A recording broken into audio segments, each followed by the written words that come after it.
Just moments ago, this is where the family members of Officer Michael Langsdorff stood, taking in those guilty verdicts. No one wanted to go on camera. It was obviously an emotional day for them, but they said this is also something they've been waiting for 3 years. Now, the jury came back and found Bonnette Meeks guilty on all counts. One key distinction, though, they did find him guilty of second-degree murder, not first-degree murder, which implies premeditation, and that's something that prosecutors had been pushing for.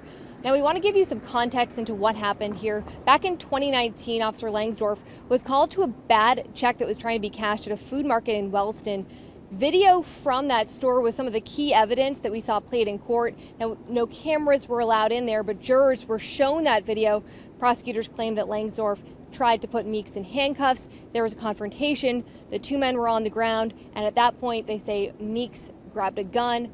Still a struggle between the two men. Prosecutors say Meeks stood up while Langsdorff was still on the ground and shot him. Now, they said that implied premeditation. Meanwhile, defense attorneys said it was self-defense. They also claimed that Meeks didn't know that Officer Langsdorff was an officer. We asked prosecutors as well as the North County Police Cooperative about the verdict that they heard today. Here's what they had to say. Well, the big differentiator between murder one and murder two is sudden passion.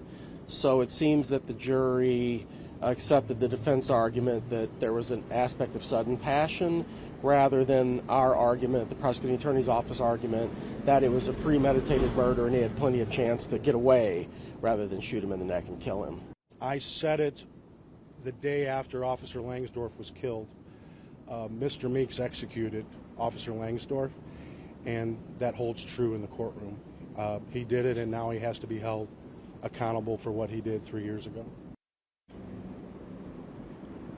And a lot of waiting here today. We saw jurors spend 6 hours deliberating on this case.